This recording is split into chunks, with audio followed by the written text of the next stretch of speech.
Enquanto 10 mil torcedores do Vila Nova já faziam a festa, o espaço reservado para a torcida da Aparecidense aguardava pelos fanáticos torcedores do Camaleão. As duas equipes entraram em campo bastante ofensivas e o primeiro gol saiu logo aos 4 minutos, depois que Mirita tentou afastar. O Alisson finalizou, sem chances para Pedro Henrique, desencantando o Alisson. Vila Nova 1-0.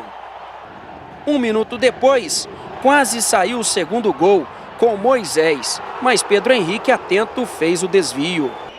A Aparecidense tentou reagir e Mário Sérgio cruzou na cabeça de Aleilson, que errou o alvo. Robert recebeu livre, tentou um chute colocado, mas também errou o alvo. A Aparecidense rondava a meta de Ellison. Então, em um contra-ataque, Moisés colocou o Matheus Anderson para correr e o camisa 7 soltou a bomba, marcando o segundo gol do Vila.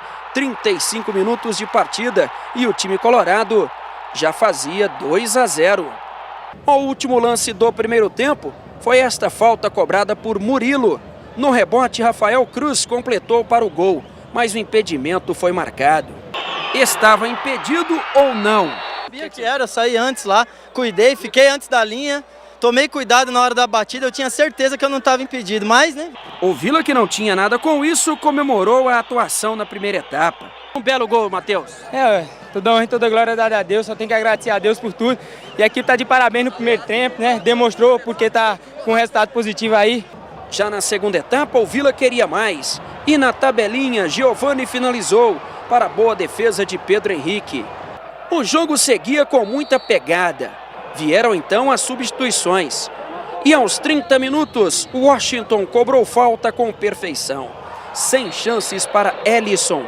Gol importante de Washington, diminuindo para a Aparecidense. O Vila Nova então foi em busca do terceiro. Chute de Maguinho, defesa de Pedro Henrique. Everton também chutou. Essa tirou casquinha do travessão. Nesse lance, Fagner ficou pedindo desvio.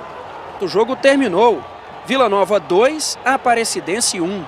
O mesmo placar de domingo, também nesta segunda-feira, o Vila Nova fez 2-1 na Aparecidense e vai jogar com a vantagem do empate na próxima segunda-feira em Aparecida de Goiânia. E todos no Colorado concordaram que o primeiro tempo foi bem melhor. Eu acho que o diferencial foi a entrega e principalmente a intensidade que os três atacantes colocaram no jogo na primeira parte principalmente. Teve um lance que te aborreceu. Na saída do Alisson, alguns torcedores criticaram, você até fez um gesto. O Alisson estava morto. O Alisson, o Matheus Anderson, correram demais, Moisés, correu demais. Do jeito que a gente jogou o primeiro tempo, fazendo uma pressão alta, aquela entrega total que eles tiveram, era normal da metade do segundo tempo que houvesse uma queda. Nada deu certo para nós nessa noite no primeiro tempo, nós erramos, né? E temos que assumir que realmente o Vila foi melhor no primeiro tempo, mas no segundo tempo não. No segundo tempo nós controlamos, equilibramos, mas eu acho que dentro de casa a gente vai ter um retrospecto, ou seja, um rendimento melhor.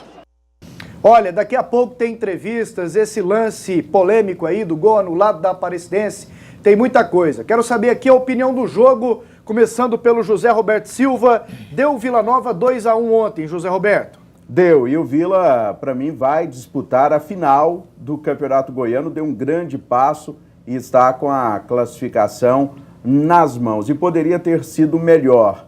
O Vila que, como disse o técnico Mazola Júnior, se doou muito no primeiro tempo, correu muito no primeiro tempo, não precisava ter recuado no segundo tempo. A primeira mudança que ele fez foi a saída do Matheus Anderson, alegando cansaço, mas não precisava entrar o Marcos Serrato. Ele poderia ter uma mudança mais audaciosa, mas os torcedores também precisam ver que o outro time mudou primeiro, né? Foi péssima a escalação do Zé Teodoro, o time sem volante praticamente, apenas o Luzmar, que não tem aquela pegada ideal para primeiro volante.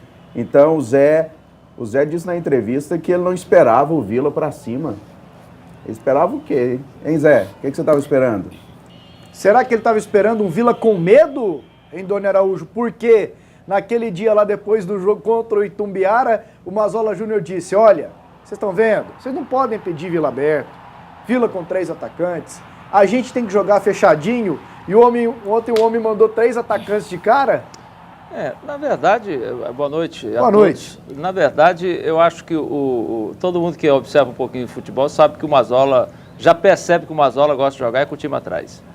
Assim, até hoje em dia muitos treinadores gostam de jogar assim, defendendo mais e saindo em jogadas velozes de contra-ataque. Né? Então, e ele se utilizou disso ontem no primeiro tempo. Se utilizou disso e na realidade, eu acho que quando o Mazola deu essa declaração, infeliz por sinal, acho que é um fruto de uma mania que ele tem de arranjar desculpas que não precisa. Chega, ó, perdemos, jogamos mal, vamos corrigir, tá bom. A torcida fica satisfeita, não fica dizendo que é a imprensa, que é o árbitro, que é o povo que está debaixo da mangueira, o povo da tigreira, não precisa nada disso. Mas eu acho que o que ele quis dizer é que o Vila, para ele, por jeito que ele gosta de jogar, não dá para você ter um atacante fixo de referência formando um trio na frente, que ele quer os caras se movimentando, marcando e tal. Eu até concordo. Das outras vezes que ele jogou com 3 atacantes, era o Matheus Anderson, que se movimenta mais, sem dúvida alguma. Agora o Zé tá certo. O Vila teve uma vantagem enorme com essa escalação horrorosa do Zé Teodoro. O Zé Teodoro fez a opção errada. Ele escalou o jogador que toda vez que ele escala, o time dele perde. E ele escala o cara justamente na decisão, não tem força mais. O Mazola Júnior, o Evandro Gomes, aproveitou mais os treinos fechados do fim de semana, do feriado de Semana Santa, do que o Zé Teodoro ontem? Boa noite, Pasquetto. Boa noite. Zé Roberto, Doni, boa noite para você. O Vila conquistou uma vitória super importante, num jogo de um primeiro tempo avassalador. 5 minutos de jogo, o Vila poderia estar ganhando de 2, 3, quem sabe. E eu acho que teve um responsável por isso. E não estava em campo, estava fora na arquibancada. Porque a torcida do Vila empurrou esse time logo na entrada em campo. Foi uma coisa assim impressionante. 10 mil torcedores, 11 mil presentes lá, 10.015 pagantes. Essa torcida do Vila fez uma coisa que raramente você não vê no futebol. O time tomou um gol, o gol do Austin, ao invés da torcida calar, não. Aí é que ela levantou o moral da equipe colorada. Então eu acho que teve um peso total, fundamental, foi a torcida do Vila na vitória de ontem por 2-1. Venceu um time que até ontem era o melhor do campeonato. Nesse momento o Goiás já passou, já é o melhor. Mas um time que deu trabalho para todo mundo, que só perdeu para os times da capital, para o Vila Nova. 2 vezes. 2 vezes para o time, embora tenha vencido uma também. Então, assim, é uma vitória importante, uma vitória que encaminha bem a classificação do time do Vila para a final do campeonato e deu aquilo que nós apontamos aqui. O Vila favorito confirmou esse favoritismo. Então, a gente nem pode ficar falando, a Aparecidense não jogou, que sabe o que pode. O Vila ganhou o jogo porque teve mérito para ganhar.